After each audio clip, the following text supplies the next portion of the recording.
ಜೈಲಿನಲ್ಲಿರುವಂಥ ನಟ ದರ್ಶನ್ಗೆ ಕೊನೆಗೂ ಟಿವಿ ಭಾಗ್ಯ ಸಿಕ್ಕಿದೆ. ಟಿವಿ ಅಳವಡಿಸಲು ಜೈಲು ಅಧಿಕಾರಿಗಳಿಗೆ ಜಡ್ಜ್ ಸೂಚನೆ ಕೊಟ್ಟಿದ್ದಾರೆ. ಟಿವಿ ಅಳವಡಿಕೆ ಮಾಡುವ ಸ್ಥಳದಲ್ಲಿಯೇ ಸಿಸಿಟಿವಿಯನ್ನು ಕೂಡ ಅಳವಡಿಸಿ.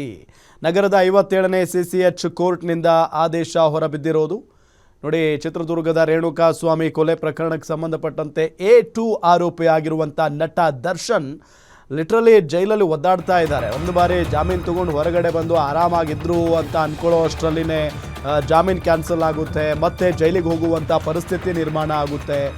ಜೈಲೊಳಗಡೆ ನಾನಾ ರೀತಿಯಲ್ಲಿ ತೊಂದರೆ, ಸೊಂಟ ನೋವು, ಬೆನ್ನು ನೋವು, ಜೊತೆಗೆ ಮೆತ್ತನೆಯ ಹಾಸಿಗೆ ಬೇಕು, ದಿಂಬು ಬೇಕು, ಚಾದರ್ ಬೇಕು ಅಂದ್ಕೊಂಡು ನ್ಯಾಯಮೂರ್ತಿಗಳ ಮುಂದೆ ಹೋಗಿದ್ರು.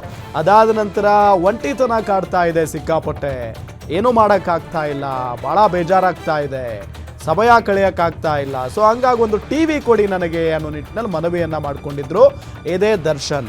ಹಾಗಾಗಿನೇ ಈಗ ದರ್ಶನ್ ಅವರಿಗೆ ಟಿವಿ ಭಾಗ್ಯ ಸಿಕ್ಕಿದೆ ನೋಡಿ. ದರ್ಶನ್ ಪರ ವಕೀಲ ಸುನೀಲ್ ಸಲ್ಲಿಸಿದ್ದ ಅರ್ಜಿ ವಜಾ ಆಗಿರೋದು. ರೇಣುಕಾಸ್ವಾಮಿ ತಂದೆ ತಾಯಿಗೆ ಸಮನ್ಸ್ ಜಾರಿಯಾಗಿದೆ. ಡಿಸೆಂಬರ್ 17ರಂದು ಹಾಜರಾಗುವಂತೆ ಕೋರ್ಟ್ ಸಮನ್ಸ್ ನೀಡಿದೆ. ನಗರದ 57ನೇ CCH ಕೋರ್ಟ್ ಸಮನ್ಸ್ ಜಾರಿ ಮಾಡಿರೋದು. ಇನ್ನು ಪ್ರಕರಣದಲ್ಲಿ 7 ಮತ್ತು 8ನೇ ಸಾಕ್ಷ್ಯಗಳಾಗಿರುವಂಥ ಪೋಷಕರು, ಈ ಪ್ರಕರಣಕ್ಕೆ ಸಂಬಂಧಪಟ್ಟಂತೆ 7 ಮತ್ತು 8ನೇ ಸಾಕ್ಷಿಗಳು ಇವರು ನಗರದ 57ನೇ CCH ಕೋರ್ಟ್ನಿಂದ ಸಮನ್ಸ್ ನೀಡಿ ಆದೇಶವನ್ನು ಹೊರಡಿಸಲಾಗಿದೆ.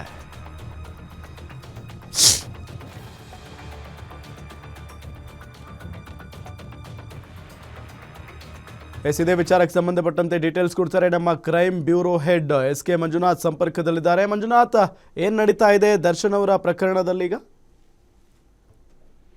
ರಾಮ್, ಏನು ರೇಣುಕಾಸ್ವಾಮಿ ಕೊಲೆ ಪ್ರಕರಣಕ್ಕೆ ಸಂಬಂಧಪಟ್ಟಂತೆ ದರ್ಶನ್ ಅವರು ವಿಚಾರಣೆಗೆ ಏನು ಇದೇ ತಿಂಗಳ 17ರಿಂದ ರೆಗ್ಯುಲರ್ ಟ್ರಯಲ್ ಶುರು ಆಗುತ್ತೆ. ಇದ್ರ ಬೆನ್ನಲ್ಲೇ ಕೆಲವೊಂದು ಆರೋಪಿಗಳು ಚಿತ್ರದುರ್ಗ ಜೈಲಿಗೆ ಶಿಫ್ಟ್ ಮಾಡೋದಕ್ಕೆ ಒಂದು ಅರ್ಜಿಯನ್ನ ಸಲ್ಲಿಸಿದ್ರು. ಅದರ ವಿಚಾರಣೆ ನಡೀತು. ಆದ್ರೆ ವಿಚಾರಣೆಯನ್ನ ನಡೆಸಿ ಅವರ ಮನವಿಯನ್ನ ತಿರಸ್ಕಾರ ಮಾಡಲಾಗಿದೆ.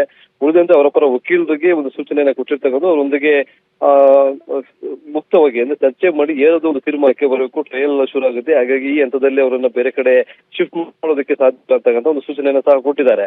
ಮತ್ತೊಂದು ಕಡೆ ಇದೇ ಪ್ರಕರಣದಲ್ಲಿ CW7 ಮತ್ತೆ CW8 ಅಂದ್ರೆ ಸಾಕ್ಷಿಗಳಾಗಿರ್ತಕ್ಕಂಥ ರೇಣುಕಾಸ್ವಾಮಿ ಅವರ ತಂದೆ ತಾಯಿಗೂ ಸಹ ವಿಚಾರಣೆಗೆ ಹಾಜರಾಗಲು ಸಮನ್ಸ್ ಅನ್ನ ಜಾರಿ ಮಾಡಬೇಕು ಅನ್ನೋ ಒಂದು ಆದೇಶವನ್ನ ಇವತ್ತು ಹೊರಡಿಸಲಾಗಿದೆ. ಅವರಿಗೆ ಸಮನ್ಸ್ ಅನ್ನ ಕೊಡೋದಕ್ಕೆ ತೀರ್ಮಾನ ಆಗಿರ್ತಕ್ಕಂಥದ್ದು. ಮತ್ತೊಂದೆಡೆ ಇಲ್ಲಿ ದರ್ಶನ್ ಅವರು ಪದೇ ಪದೇ ಈ ಹಿಂದೆ ಜೈಲಿನಲ್ಲಿ ಅಗತ್ಯ ಸೌಲಭ್ಯಗಳನ್ನ ಕೋರಿ ಅರ್ಜಿಗಳನ್ನ ಸರಿಯಾಗಿ ಮತ್ತೊಂದು ಅರ್ಜಿಯನ್ನ ಇಲ್ಲಿ ವಿಚಾರಣೆಯನ್ನ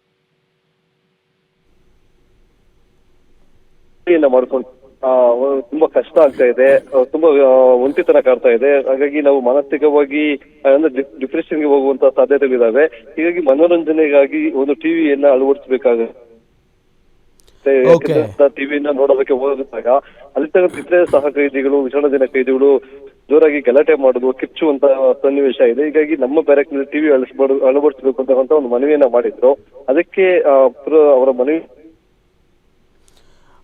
ಓಕೆ ಮಂಜುನಾಥ್, ಥ್ಯಾಂಕ್ ಯು ತಮ್ಮೆಲ್ಲ ಮಾಹಿತಿಗಾಗಿ.